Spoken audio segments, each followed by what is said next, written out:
দুধিয়ার দিকে নজর রাখতেই হচ্ছে, কারণ দুধিয়ায় ফের দুশ্চিন্তা। ভারী বৃষ্টিতে বাড়ছে নদীর জল। নতুন হিউম পাইপের সেতু ছুঁই ছুঁই জল। দেখুন একবার কতটা ভয়ঙ্কর সেই ছবি। ছন্দে ফেরার কয়েকদিনের মধ্যেই ফের শঙ্কা। পরিস্থিতির উপর সতর্ক নজর প্রশাসনের। পার্থ প্রতিনিধি আমাদের সঙ্গে রয়েছেন। পার্থ, প্রশাসনের তরফ থেকে তো সতর্ক নজর রাখা হচ্ছে, স্থানীয়রা তারা কিভাবে মোকাবিলা করবেন এই পরিস্থিতি? স্বাভাবিকভাবেই নতুন করে যেখানে পাহাড় ছন্দে ফেরার চেষ্টা করছিল, আবারও নতুন করে ভারী বৃষ্টি হয়, কিন্তু উদ্বেগ এবং উৎকণ্ঠা রয়েছে দুধিয়াবাসী। কেননা দীর্ঘ দিন অপেক্ষার পর, প্রায় 20-21 দিন পর কিন্তু শিলিগুড়ি এবং দিকে সঙ্গে করে দুধিয়ায় হিউম পাইপের সেতুদের যাতায়াত চলছিল। এখনো পর্যন্ত গাড়ি চলাচল করছে, কিন্তু যে হারে বৃষ্টি হচ্ছে এবং আগামীকাল পর্যন্ত অতি ভারী বৃষ্টির সতর্কতা রয়েছে এই এলাকায়, স্বাভাবিকভাবেই কিন্তু যথেষ্ট উদ্বেগ এবং উৎকণ্ঠা বাড়ছে। জিটিএ থেকে শুরু করে দার্জিলিং জেলা প্রশাসন, উত্তর দপ্তর সকলে নজরদারি রাখছে। ইতিমধ্যেই সেখানে কিন্তু প্রশাসনিক কর্তারা পৌঁছে গেছে, নজরদারি রাখছে।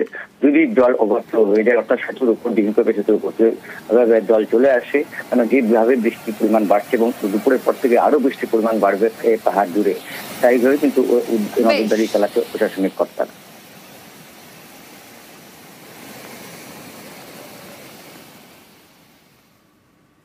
একদিকে দুধিয়ার ছবিটা আপনারা দেখলেন, অন্যদিকে তাবাকশির ছবিটা আপনাদেরকে দেখাই, কারণ সেখানেও কিন্তু বিপদ বাড়ছে।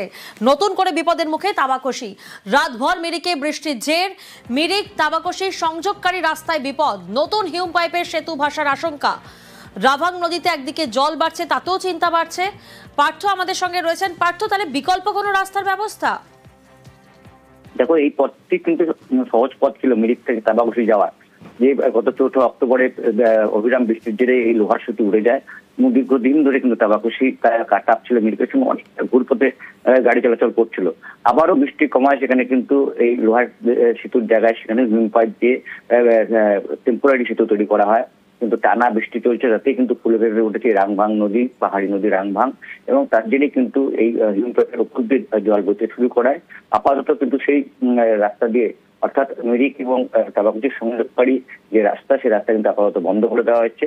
শুধুমাত্র হেঁটে, তাও জীবনের যথেষ্ট ঝুঁকি নিয়ে কিন্তু পারাপার চলছে। তাছাড়া ছোট গাড়ি, অর্থাৎ 2 চাকা মোটর বাইক কিংবা 4 চাকা গাড়ি, সব যানবাহন চলাচল আপাতত কিন্তু বন্ধ রাখার সিদ্ধান্ত নিয়েছে স্থানীয় প্রশাসন। বেশ।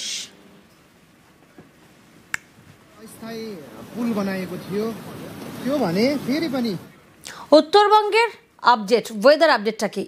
উত্তরবঙ্গের আকাশে দুর্যোগের মেঘ, লাগাতার বৃষ্টিতে বিপর্যস্ত জলপাইগুড়ি জেলায় অতি ভারী বৃষ্টির পূর্বাভাস। তিস্তা জলঢাকা নদীর পাড়ের বাসিন্দাদের সতর্ক করা হচ্ছে। গজলডোবা ব্যারেজ থেকে ছাড়া হচ্ছে জল এবং প্রশাসনের তরফ থেকে মাইকিংও শুরু করা হয়েছে। যারা তিস্তা নদীর চর এলাকায় বসবাস করছেন তাদেরকে সতর্ক করা হচ্ছে। মান্থা নামক যে ঝড় পূর্বাভাস ইতিমধ্যে আমরা জানতে পেরেছি, সে অনুযায়ী বিপুল পরিমাণ বৃষ্টির আশঙ্কা রয়েছে এবং তার ফলে তিস্তা নদীর জলরাশি বিপুল পরিমাণে বাড়ার সম্ভাবনা রয়েছে। তাই আপনারা অতি শীঘ্র চর এলাকা ছেড়ে ফ্লাড সেন্টারে চলে আসুন। উদ্বেগজনক পরিস্থিতি, বৃষ্টি তো শুধু বাড়ছে, আর আমি যে এলাকায় থাকি পাড়ায়, ওখানে তো জল জমার খুব সম্ভাবনা বেশি। কি হবে বুঝতে পারছি না। জল কি দাঁড়িয়ে যাচ্ছে? জল এখনো দাঁড়ায়নি, এরকম বৃষ্টি হলে তো দাঁড়িয়ে যাবে। অন্যদিকে ডুয়ার্সে লাগাতার বৃষ্টি, রাত থেকে লাগাতার বৃষ্টি। ধূপগুড়িতে ফের জলমগ্ন হওয়ার আশঙ্কা। ভুটান পাহাড়ের বৃষ্টির জলে ভোগান্তির আশঙ্কা।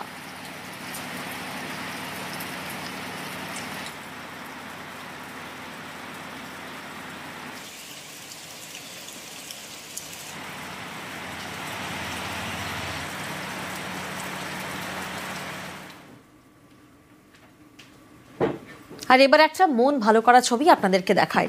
সিকিমে তুষারপাত, বরফের চাদরে ঢেকেছে ছাঙ্গু লেক সিকিম। যে ছবি আপনারা দেখছেন, মন ভালো করা এক ছবি। সিকিমে বরফে ঢেকেছে নর্থ সিকিমের লাচুং, ইস্ট সিকিমে ছাঙ্গু লেকও বরফে ঢাকা।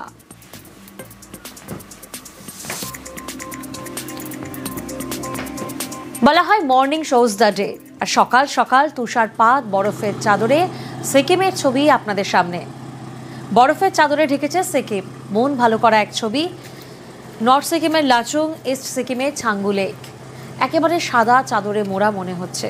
পর্যটকদের মন ভালো করা এক ছবি।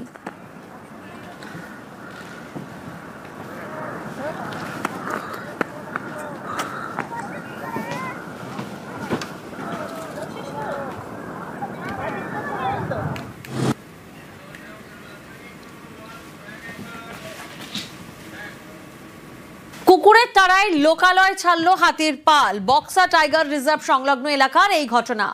বুনো হাতির পালকে তাড়া করলো কারা? পথ কুকুর। দেখুন সেই ছবিটা। আর তারপর লোকালয় থেকে একেবারে জঙ্গলে পালালো হাতির দল। এক মজার ছবি।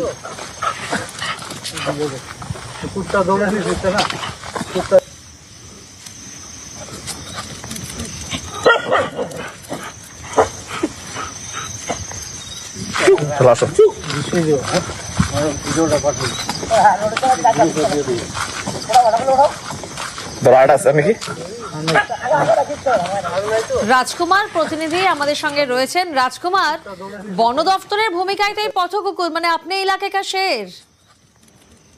একদমই, দেখো অত্যন্ত মজার ছবি। এই ছবি কিন্তু বক্সা টাইগার রিজার্ভের যে জঙ্গল লাগোয়া যে রায়ডাক এলাকা, সেই রায়ডাক এলাকার এই ছবি। কথায় বলে যে কুত্তা ভোগে হাজার, হাতি চলে বাজার।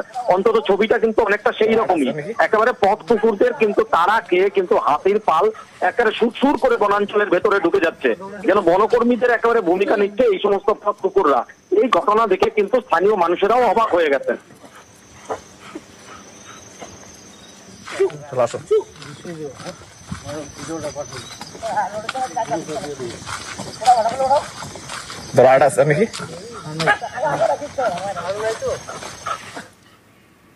কম সুদের ঋণ দিয়ে মিলছে সাফল্য, বাড়ছে গ্রাহকের সংখ্যা, কমছে বকেয়া ঋণের পরিমাণ, স্বনির্ভর হচ্ছেন মহিলারা। Micro finance institutions of West বেঙ্গলের রিপোর্টে আশার আলো নদিয়ায়।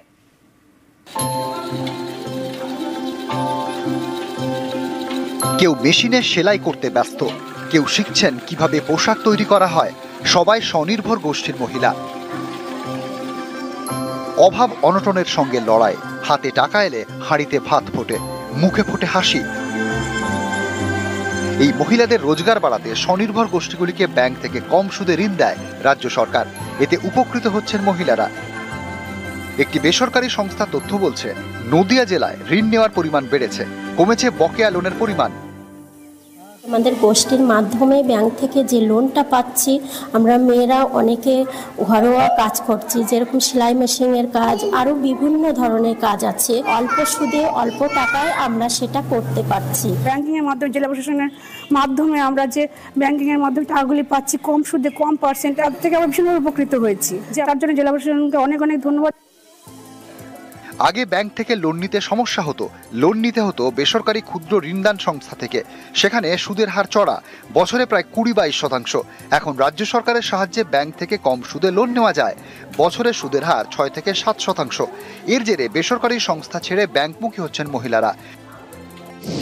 Micro finance institution of West বেঙ্গলের রিপোর্ট বলছে, 2023-24 অর্থবর্ষে ব্যাংক থেকে লোন নেন প্রায় 8,58,000 জন।